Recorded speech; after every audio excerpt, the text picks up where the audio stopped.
জিলহজ মাসের একটি রোজা করলে সেই বান্দা যদি 1 বছর রোজা থাকে 1 বছর রোজার সওয়াব দেওয়া হবে। শুধু তাই নয়, আল্লাহ রাব্বুল আলামিন জানায় দেন, ও বান্দা, আমি যেমন রমাদানে তোমাদের কাছে শবে কদর দিয়েছি, এই জিলহজ মাসের প্রথম 10 দিন, এই 10টি রাত যদি তোমরা জাগরণ করতে পারো, তোমাদের জন্য এই 10টি রাত, প্রত্যেকটি রাত যেন আমি আল্লাহ তোমাদের জন্য শবে কদরের সমতুল্য করে দিলাম।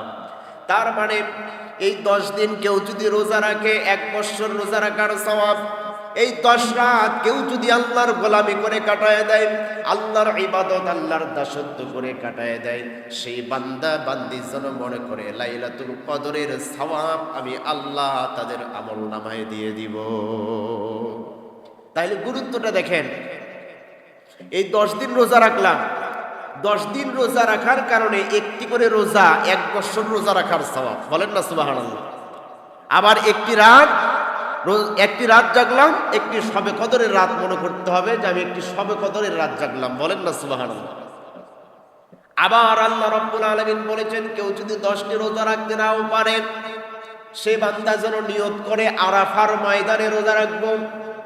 এখন আমাদের প্রশ্ন হলো, আরাফার ময়দান আবার কত তারিখে হবে? এটা আবার কি? আরাফার ময়দানে যারা হজ করার জন্য চলে গেছে, আরাফার ময়দান বিশাল কথা, বোঝানোর সময় আমার হাতে হবে না।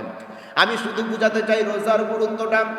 এই আরাফার দিনে কেউ যদি রোজা রাখে, নবীজি বলে দিয়েছেন, আরাফার দিনে কেউ যদি রোজা রাখে তাহলে তার সওয়াবটা কেমন হবে এবং তার গুনাহ মাফটা কেমন হবে। আল্লাহর নবী বলেছেন, কেউ যদি আরাফার দিনে একটি রোজা রাখে, পূর্বের 1 বছরের জীবনের গুনাহ আল্লাহ রব্বুল আলামিন মাফ করায় দিবেন, আবার সামনে 1 বছরের জীবনের গুনাহ আল্লাহ মাফ করে দিবে। এখন প্রশ্ন হলো, আরাফা কত তারিখে? হাদিসের মধ্যে এসেছে আরাফার যে তারিখটি হলো সেটি হচ্ছে 9 জিলহজ। তার মানে জিলহজ মাসের 9 তারিখে কেউ যদি রোজা রাখে তাহলে আরাফার ময়দানের রোজা রাখা হয়ে যাবে। আর এই একটি রোজা রাখার কারণে আল্লাহ রাব্বুল আলামিন বান্দা বান্দির পূর্বের 1 বছরের জীবনের গুনাহ মাফ, আবার আগাম 1 বছরের জীবনের গুনাহ মাফ করে দেন, বলেন সুবহানাল্লাহ। আমার ভাইরা, আমার বন্ধুগণ, শুধু তাই নয়, এবার প্রশ্ন হলো, আরাফা যদি 9 তারিখে হয় তাহলে 9 তারিখ আমাদের এখানে হবে 8 তারিখ, মক্কা মদিনায় হবে 9 তারিখ, আবার আমাদের এখানে যখন হবে 9 তারিখ তাদের ওইখানে হয়ে যাবে 10 তারিখ। তাহলে আমরা 8 তারিখে রোজা রাখবো নাকি 9 তারিখে রোজা রাখবো?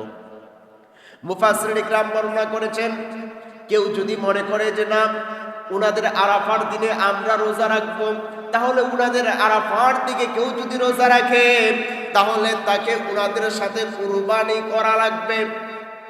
এখন পয়েন্টটা বুঝেন, উনাদের ওইখানে যেদিন 9 তারিখ আরাফা, সেদিন আমাদের বাংলাদেশে কয় তারিখ? 8 তারিখ। তাহলে কেউ যদি জেদ করে যে উনারা যেই দিন করবে আরাফার রোজা আমরাও করব, তাহলে আপনাকে কুরবানি করতে হবে উনাদের সাথে। তাহলে বোঝা গেল উনাদের ওইখানে 9 তারিখ আরাফার ময়দান পালন করবে, আবার উনারা যেদিন কুরবানি করবে সেই দিন আমাদের জন্য আরাফার রোজা রাখতে হবে, বলেন না সুবহানাল্লাহ।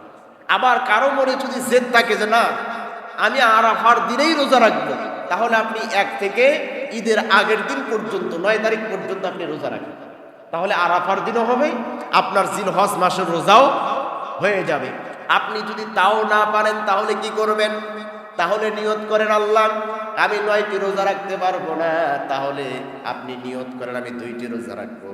8 এবং 9 2 দিন যদি রোজা রাখেন তাহলে আরাফার রোজা রাখার সওয়াবও আল্লাহ রাব্বুল আলামিন দিয়ে দিবেন, বলেন না সুবহানাল্লাহ।